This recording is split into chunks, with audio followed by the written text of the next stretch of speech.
Welcome to this video titled On Twin Flame Yourself, Recognizing Falsehood Regarding the Twin Flame Journey. I am not accusing anyone of saying or spreading anything that is intentional to mislead anyone to think they're on a twin flame path. I wholeheartedly believe that everybody that is on a twin flame community, everybody who claims to know it as a true and a factual journey, and know something about it are not intentional liars or deceivers. In fact, they may be wholeheartedly trying to help, and that's exactly what they themselves believe also.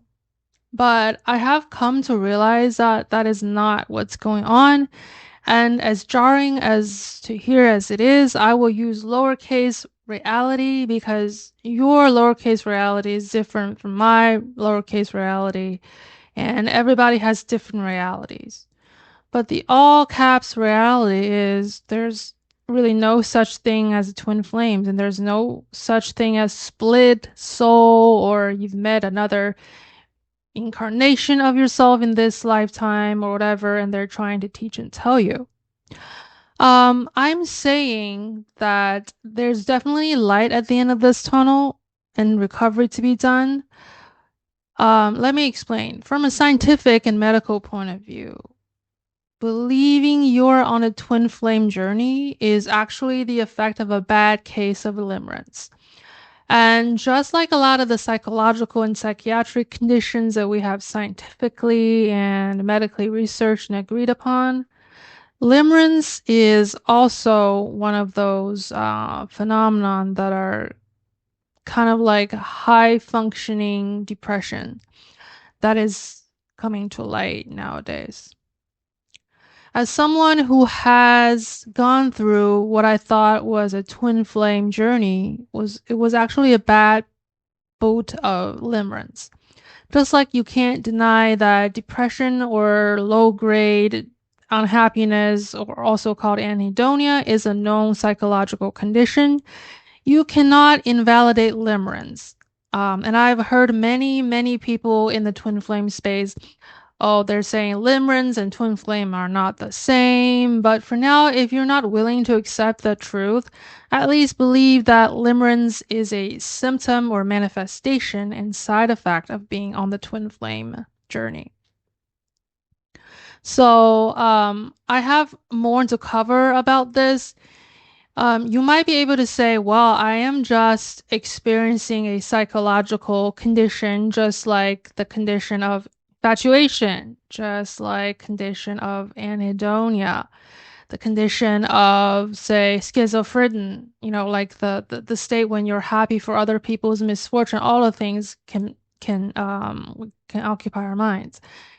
It is not in the DSM where psychiatrists go by to diagnose mental illnesses. These conditions of the psyche are not necessarily bad. We can have positive psychological conditions such as euphoria and confidence and flow state, etc. If you're willing to truly recover from the state of miserableness, torture, unhappiness, uncertainty, ups and downs, whatever you can use to describe a sort of like a low grade sadness, always feeling like things are not enough, that you're just in this like mild fantasy state when you have thoughts of your liminal object or your divine masculine, well, divine masculine, then you probably will find this video helpful. Another point that I want to bring to your attention is, have you ever thought of who came up with the idea of twin flame to begin with? If you kind of think about it, it is most likely brought up by a person who got dumped, rejected, whose love wasn't reciprocated, also known as the divine feminine chaser. So it's not a runner on that claim. There's this someone who really likes me and I can't bring myself to reciprocate. Therefore, let me think of a label for us, and we're actually here for a bigger mission, and they're actually my divine counterpart. A limerent object or the runner will never actually come up with a label for this and write out this whole elaborate theory about someone who they can reciprocate their affection to. They reject and someone they actually don't value that much. You will not hear anything from this person who rejected you. Think of a person that you really actually don't like, who is stalking you, like reverse the situation. Would you write up a manifesto about the entanglement? Nobody does that, right? So the person that came up with the twin flame thing is actually a what you call it, like a divine feminine or the chaser. So do you see how this whole thing took flight? Because misery loves company and we're really, really vulnerable at this state. We couldn't let go. We hang on to the hope. We need something to fill the void. We will cling on to anything to validate our belief. But belief is just belief. They aren't necessarily true. Like when we get rejected by the limerent object, we are super vulnerable, very susceptible to a lot of the bad information out there, and we hang on to it. There's a glimmer of hope to explain us out of this horrible situation.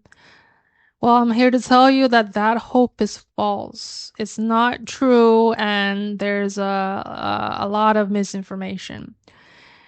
And so this is what's driving me to dive into this topic about how you can objectively, healthily maneuver yourself out of this situation and use what's good from it and move on and do not dwell. Um, I have this fantastic theory, you say. That's all you have, a theory. Really. No one, on one hand, being sure that you're on a twin flame journey can give you firm belief that you know how reincarnation work, how souls work, how spiritual awakenings work, as they told you, they have you believe. Um, because in order to be sure of twin flames, you have to believe in reincarnation. You have to believe in the soul, and you have even to have to believe in a telepathic communication. A lot of the time, they'll tell you this. And hearing or intuiting your twin flame communicating with you, all this kind of connection symptoms, you can start to believe in psychiatric supernatural abilities, intuitive hits, etc.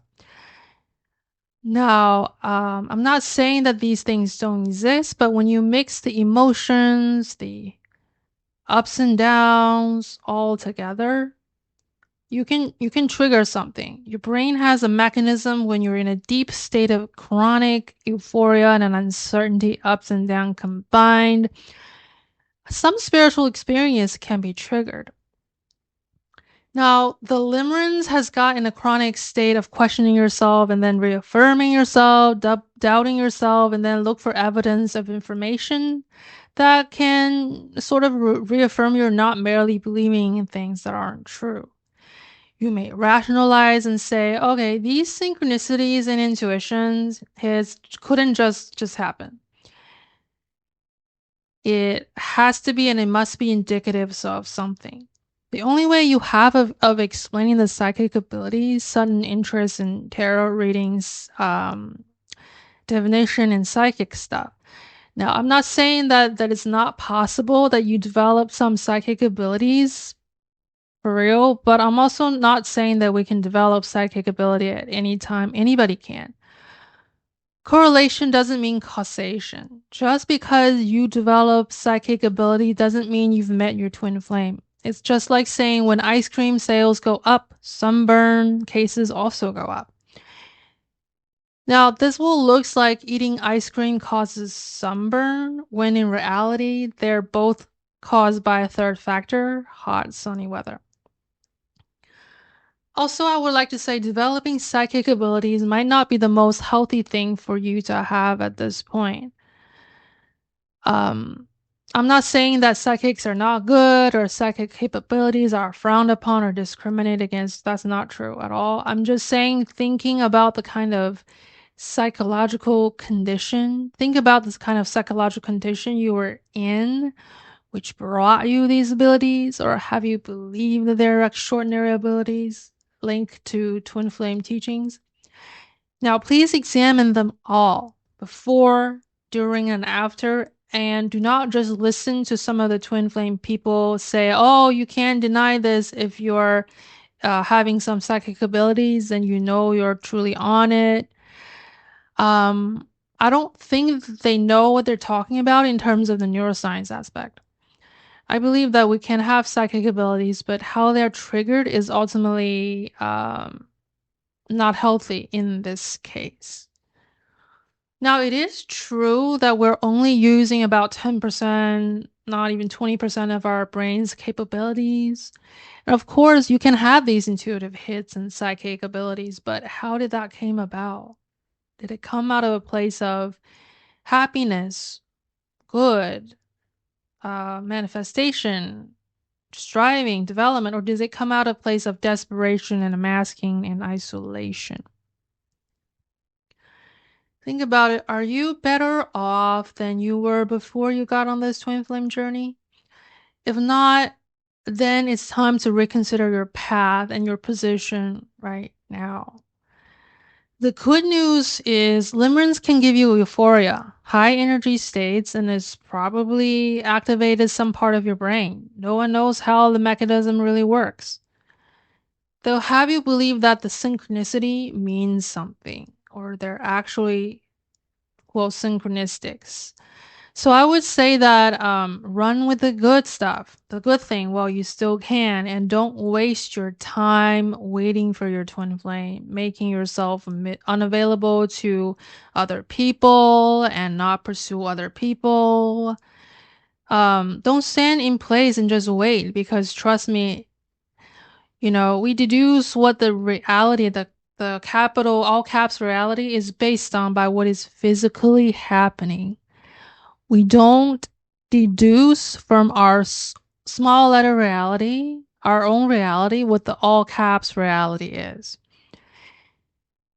You ever read Plato's Symposium or even the Old Testament Genesis Adam and Eve story where it was written that a woman is a part of a man's rib? You will not believe that for a fact. I know you don't. You would not literally go to your husband and your partner and be like, did I come from your rib or did I really split from the soul like Plato said? Are we really a soul? You probably wouldn't tell your husband or your future spouse partner that. But why would you all of a sudden believe in this internet belief about twin flames? There is a parallel between twin flame paradigm, the Plato's symposium paradigm, and the biblical men and women explanation. And the parallel is that they're all just a theory. They're all theories, be it literary or religious or philosophical. They're all just theories. You didn't act or behave like the Plato and Genesis are facts. The stuff that's said in the symposium or the Bible are facts. Why would you believe in this one?